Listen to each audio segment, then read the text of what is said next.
Class 12th Hindi का सबसे ज़्यादा इम्पोर्टेंट साहित्यिक परिचय लेकर आ चुका हूँ, वो है डॉक्टर हजारी प्रसाद द्विवेदी का। और आज की इस वीडियो में बहुत आसान तरीके से इसको लिख कर लाया हूँ, देख सकते हैं एकदम वीडियो देखते देखते याद हो जाएगा। और इसका मैं PDF भी आपको प्रोवाइड कर दूंगा, अच्छे से आप लिख लीजिएगा और केवल इतना ही याद करके जाइएगा। बहुत सारे बच्चे यहाँ पर 2 पेज 4 पेज याद करने लगते हैं, लेकिन नहीं, केवल 1 पेज में आपका ये साहित्यिक परिचय खत्म हो जाएगा और आपके 5 के 5 नंबर पूरे के पूरे मिलेंगे भी। तो वीडियो को लास्ट तक देखना, वीडियो में बताऊंगा कि आपको यहाँ पर इसका PDF कहाँ पर मिलेगा, तो सब चीज़ बताऊंगा, लास्ट तक जरूर देखना। चलिए, यहाँ पर सबसे पहले साहित्यिक परिचय लिखने को आता है बोर्ड एग्जाम में, तो उसमें सबसे पहले हम जीवन परिचय लिखते हैं, उसके बाद हम साहित्यिक परिचय लिखते हैं। तो देखिए, जीवन परिचय में क्या लिखेंगे कि आचार्य हजारी प्रसाद द्विवेदी जी का जन्म सन 1907 ईस्वी में बलिया जिले के दुबे के छपरा नामक ग्राम में हुआ था। कहाँ पर हुआ था? बलिया जिले के दुबे के छपरा ग्राम में हुआ था।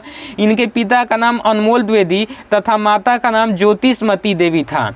इन्होंने हिंदी एवं संस्कृत भाषाओं का गहरा अध्ययन किया। सन 1957 ईस्वी में भारत सरकार ने इन्हें पद्म भूषण की उपाधि से सम्मानित किया। 1957 में भारत सरकार इन्हें क्या की थी कि पद्म भूषण पुरस्कार से सम्मानित भी की थी। उसके बाद 1979 ईस्वी में रोग से ग्रसित हो जाने के कारण यह महान साहित्यकार हमेशा के लिए चिर निद्रा में सो गए। यानी कि 1979 ईस्वी में क्या हो गई थी? इनकी मृत्यु हो गई थी। ठीक है ना। चलिए, इस प्रकार से अब साहित्यिक परिचय देख लेते हैं। साहित्यिक परिचय क्या कर रहा है कि डॉक्टर हजारी प्रसाद द्विवेदी साहित्य के एक प्रख्यात निबंधकार, आलोचक, संपादक तथा उपन्यासकार थे।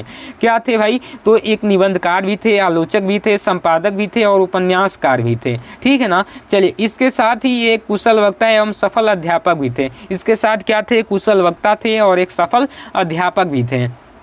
ये बांग्ला तथा संस्कृत के प्रख्यात विद्वान थे, यानी कि बहुत फेमस विद्वान थे।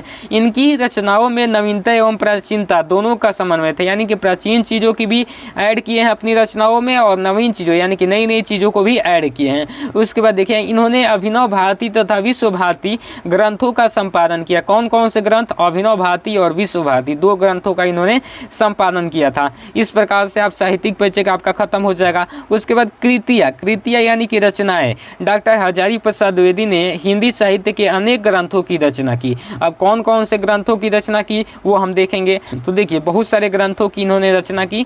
सबसे पहले इसमें आपका ग्रंथ आ जाता है, देखिएगा, निबंध संग्रह। निबंध संग्रह कौन कौन से हजारी प्रसाद द्विवेदी जी ने लिखा? तो अशोक के फूल, कूटज और कल्पलता। कौन कौन से लिखा? अशोक के फूल, कूटज और कल्पलता, तीनों को अच्छे से याद कर लीजिएगा। उपन्यास कौन कौन से लिखे? बाणभट्ट की आत्मकथा और पुनर्नवा। क्या लिखा है? पुनर्नवा। बाणभट्ट की आत्मकथा और पुनर्नवा। उसके बाद यहाँ पर देखेंगे आलोचना। आलोचना कौन कौन से लिखे हैं? साहित्य सहचर। कौन सा? साहित्य सहचर, कबीर और सूरदास। साहित्य सहचर, कबीर और सूरदास। उसके बाद इतिहास देखेंगे, तो इतिहास में इन्होंने कौन कौन से इतिहास लिखे हैं? तो हिंदी साहित्य और हिंदी साहित्य का आदिकाल लिखा है। ये मतलब इतनी रचनाएं इन्होंने लिखी है। अगर मान लीजिए कि आप बोर्ड एग्जाम में रचनाएं ऐसे करके नहीं लिख पाओगे, मान लीजिए कि आप भूल गए, तो कैसे आप रचनाएं लिखोगे? देखिए, सबसे पहले रचनाएं हेडिंग बना दोगे। हेडिंग बनाने के बाद इनमें से कोई सा भी रचना, मतलब कोई सा भी 2, 3, 4, 5 रचनाएं आप लिख दोगे, जो भी याद हो। कोई जरूरी नहीं है कि इस प्रकार से सीक्वेंस में हेडिंग बनाकर लिखना है। सेम उस प्रकार से रचनाएं हेडिंग डालकर और जितनी रचनाएं आपको याद आ रही है उतनी रचनाएं आप लिख दोगे, आपके पूरे के पूरे 5 नंबर मिलेंगे। और इनको पूरे को अच्छे से स्क्रीनशॉट कर लीजिए, अच्छे से इस प्रकार से स्क्रीनशॉट कर लीजिए। मैं पूरा का पूरा आपको दिखा दे रहा हूँ। अच्छे से स्क्रीनशॉट करने के बाद इसको अच्छे से याद कर लीजिएगा, दोहरा लीजिएगा। ठीक है ना। मिलते हैं अगली वीडियो में। आपके लिए जय हिंद, वंदे मातरम।